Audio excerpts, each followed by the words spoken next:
Welcome to TYT Sports. Ben Mankiewicz, Jayar Jackson. Let's start, Jayar, with the NBA playoffs last night. We are set up for a spectacular Saturday. Yeah. 3 game sevens. Pacers Hawks, after all this Hawks meltdown, I mean the Pacers meltdown, what do you know? They get to play at home in game 7. A game that I'm just guessing, based on my sense of how the NBA goes, the Pacers win by 20. Like, it's just, you know, maybe they win by 15, but it's a game, they're up 8-14 all game. It's not that interesting. 95-79.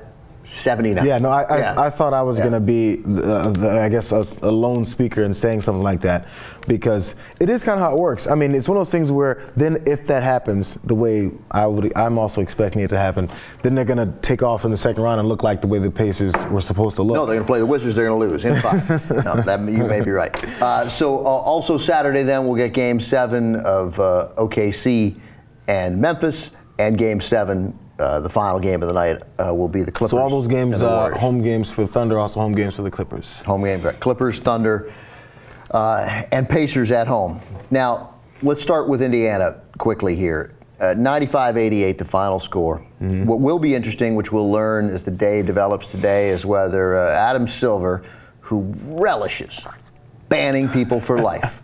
Every time he's had a chance to ban someone for life, he's done it. Whether Paul George will receive any punishment for a fight, I guess, between Scott and Hill in that game. And it wasn't much of a fight, but they did go at each other, and Scott shoved Hill, and Hill pointed. There was menacing gestures. Right, there was a finger pointing, there was some Bill O'Reilly finger pointing, which was super rude. You know, whatever, the emotional play game. Those guys were in a moment, nothing happened, they resolved it. Rasual Butler came off the bench like a foot, and Paul George came off the bench like 9 inches. Maybe half of his foot. Maybe right, totally. Maybe 4 inches. And then coaches he didn't even really have to be pulled back. He took a step. In the past, we know that might be enough for David Stern. Famously, Amari Stoudemire. Yep. In what was true injustice, because he returned to the bench ultimately. And I think you should reward guys for being overcome by emotion and then having reason win out. If anything, that's more of a control over right. yourself. You should get like a free punch for doing that. Like in some other game, you'd be like, remember that time I showed restraint? But David Stern lowered the boom, and that was before a game 7, right? I believe, Spurs-Suns. And it was obvious what the effect of that was. Obvious what the effect of that was. Spurs won that. Suspending Paul George, the Pacers' best player, for game 7 would be hideous if that happens. We have no indication that he will. Stu Jackson, who used to hand out these fines, tweeted that his interpretation was, because the rule very specifically says the vicinity of the bench. To me, if that's the rule, there's no interpretation. Paul George did not leave the vicinity of the bench. Right. So, because there's nothing to it. I don't think Butler did either, but Butler went farther than George. Yeah. I mean, this I think is going to be a little bit of maybe if there is going to be a controversy around it, they're going to then refer to the previous instances. If you say he doesn't suspend these 2 guys, or even just one and not Paul George, people are going to say, well, in the past, this is the way it was always done. You can't do that. I mean, of course. I mean, I'm sure Atlanta fans would like him to go ahead and lay down the boom. Well, first of all, there are no Atlanta fans. There's like 9 guys, and those are Hawks family members, and they're not even that into it.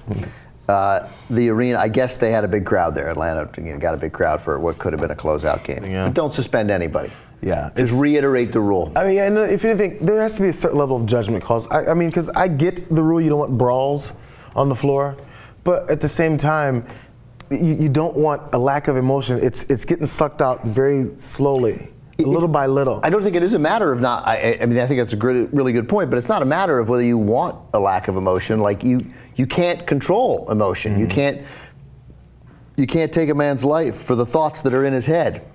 Bruce Springsteen. I was going to say, what movie or song is that from?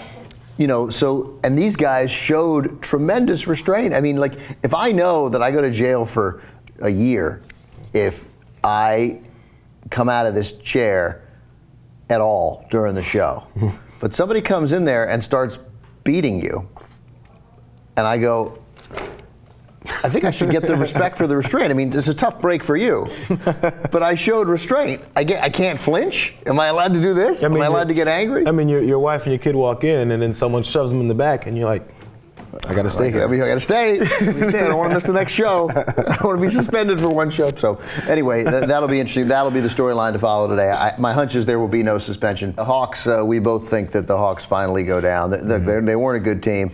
You keep giving the Pacers, as you said, time enough to make a difference and to get themselves together. Their coach's job is on the line. It would appear so. And then anyway, as a Wizards fan, I'd love to play the Hawks, but I think we have a shot. The Pacers are weak. We can beat the Pacers. There's no question, and I'd like to play them. That's a series that I'd be anxious to see.